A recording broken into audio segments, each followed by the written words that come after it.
हाँ, तर मुलांनो लास्ट, हाँ देखो क्या कहते हैं संत रामदेव चातक पक्षी का उदाहरण देते हुए कहते हैं कि चातक पक्षी आसमान में जो काले बादल होते हैं, उस काले बादल में से जो वर्षा होती है, वो बारिश जो होती है उसका ही पानी पी के वो जीता है, और उसके ऊपर ही उसका पूरा जीवन क्या होता है, डिपेंड होता है।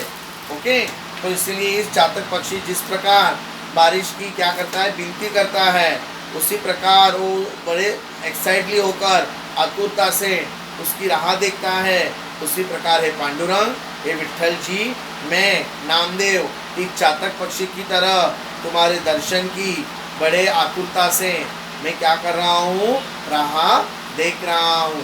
तर मुलांनो, अशा प्रकारे या प्रस्तुत संतवाणीमध्ये परमेश्वराची विठ्ठलाची आपल्यावर कृपा व्हावी असे नामदेवांना वाटत आहे, म्हणून त्यांनी इथे वेगवेगळी उदाहरणं दिलेली आहेत। पहिलं उदाहरण आई आणि मूल, दुसरं उदाहरण कोणतं आहे की पक्षिणी आणि तिचे पिलू, तिसरं हरणी आणि तिचे पिलू, आणि चौथं कोणतं आहे, चातक पक्ष्याचं उदाहरण। अशा प्रकारे आपल्या मनातील भावना, परमेश्वराबद्दलची आतुरता त्यांनी वेगवेगळ्या एक्झाम्पलद्वारा इथे सांगितलेलं। मुलांनो, तुम्हाला परीक्षेला मुद्द्यांच्या आधारे कृती सोडवा असा 8 मार्काला प्रश्न येतो, त्याच मुद्द्यांशी निगडीत आता आपण चर्चा करणार आहोत। तर पहिला कवितेचं आपल्या संतवाणीचं नाव आहे अंकिला मी दास तुझा। तर प्रस्तुत कवितेचे कवी संत नामदेव। तुम्हाला विचारलं जाईल, कळलं का, की प्रस्तुत कवितेचे कवी कोण आहे, संत नामदेव। प्रस्तुत कवितेचा विषय काय आहे, त्याचा सब्जेक्ट, तो संत नामदेवांची परमेश्वर कृपेची याचना करत आहे। संत नामदेव परमेश्वर कृपेची याचना करत आहे। ओके, त्यानंतर तिसरा मुद्दा असा आहे मुलांनो, प्रस्तुत कवितेतनं मिळणारा संदेश।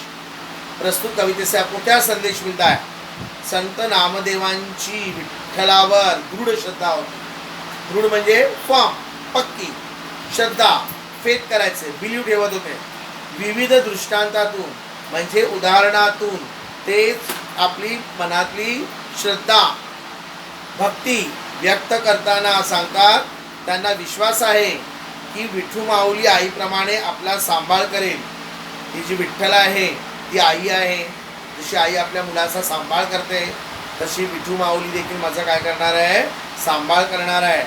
आपल्यावर आलेल्या संकटाचे निवारण करेल, आणि माझ्यावर जे संकट आलेलं आहे ते विठू माऊली काय करणार आहे, दूर करणार आहे। निवारण करणे म्हणजे दूर करणे, यातून हा संदेश आपल्याला मिळतो आहे।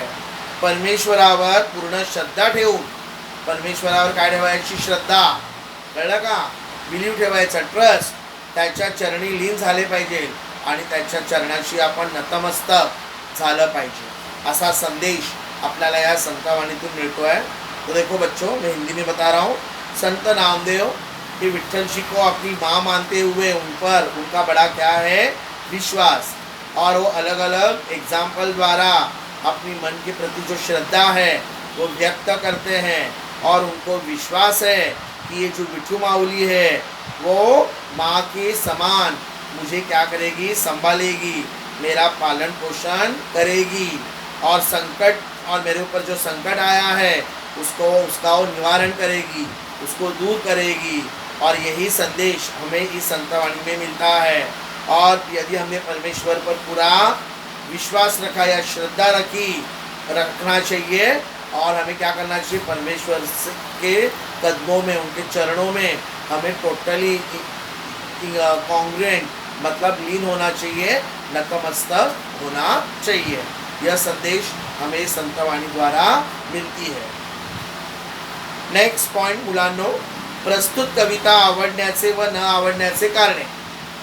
प्रस्तुत कविता पसंद न होने का कारण, अभी पसंद ही होती है, किसी का भी कोई आंसर हो सकता है, मगर मोस्टली हम लोग लिखते हैं कि मुझे कविता अच्छी लगी है। प्रस्तुत अभंगात समर्पक दृष्टांताचा वापर केला आहे। समर्पक म्हणजे प्रॉपर, योग्य, जे आपल्या मनातली गोष्ट सांगण्याला काय केलेलं आहे त्यांनी, ॲक्युरेट, प्रॉपर असे एक्झाम्पलचा काय केलं त्यांनी वापर। तसेच काव्यातील लयबद्धता मनाला मोहून टाकते. जेव्हा आपण कविता वाचत असतो ना, त्याच्यामध्ये ताल सूर येतो आणि तो आपल्या मनाला काय करतो, एकदम अट्रॅक्ट करतो, मोहून टाकतो. यमक अलंकाराचा वापर केल्याने काव्याला गेयता प्राप्त झाली आहे. बघा, या कवितेमध्ये संतवाणीमध्ये यमक अलंकार आहे. यमक अलंकार म्हणजे रायमिंग वर्ड्स असतात ना, त्यामुळे त्याचा वापर केल्यामुळे त्याला एक एक एक इमोशनल, एक गेयता, एक सूर, एक ताल प्राप्त झालेला आहे.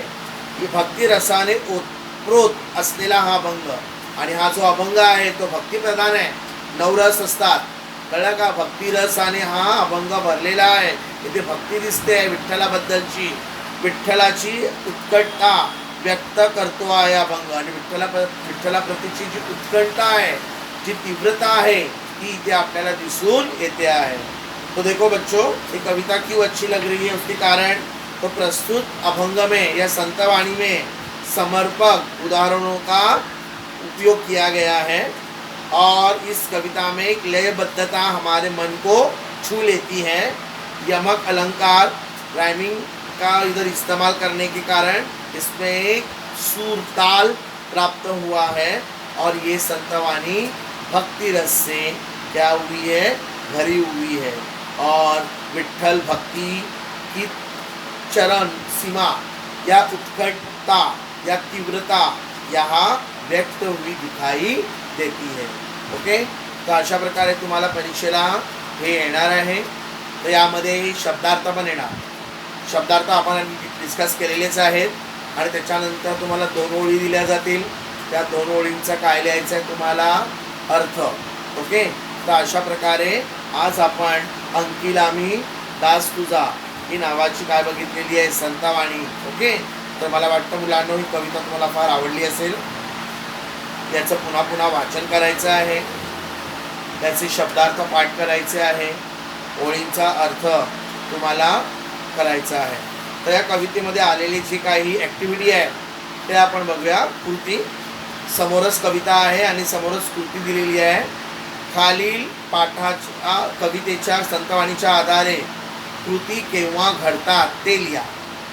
पहिली कृती आहे, माता धावून जाते. केव्हा? जेव्हा तिचे बाळ आगी सापडलेले किंवा अडकलेले असते तेव्हा. दुसरं, पृथ्वीवर पक्षिणी झेपावते. कधी झेपावते? पक्षी जमीन की ओर कब आती है? जेव्हा तिचे पिलू घरट्यातून खाली पडते, म्हणजे जमिनीवर पडते तेव्हा. गाय हमरत धावते. गाय हमरत धावते म्हणजे ओरडते. केव्हा? जेव्हा तिचे वासरू भुकेने व्याकुळ असते तेव्हा. हरणी चिंतित होते. हरणी म्हणजे कोण? डिअर. वरीड होते. कधी?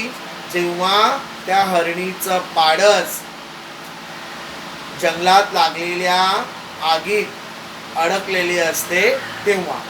अशा प्रकारे ही कृती झालेली मुलांनो. पुढची कृती आहे, कवितेतील माता आणि हरणीचं वर्णन करणारे शब्द. माता कशी आहे? कनवाळू. Very good. हरणी कशी आहे? चिंतित. बरोबर. कोण ते लिहा. परमेश्वराचे दास. कोण आहे परमेश्वराचे दास? संत नामदेव. Very good. मेघाला विणवणी करणारा कोणता पक्षी? चातक पक्षी. ओके, तर अशा प्रकारे हे सगळे आहेत. तर अजून आपण बोलू शकतो की प्रश्न.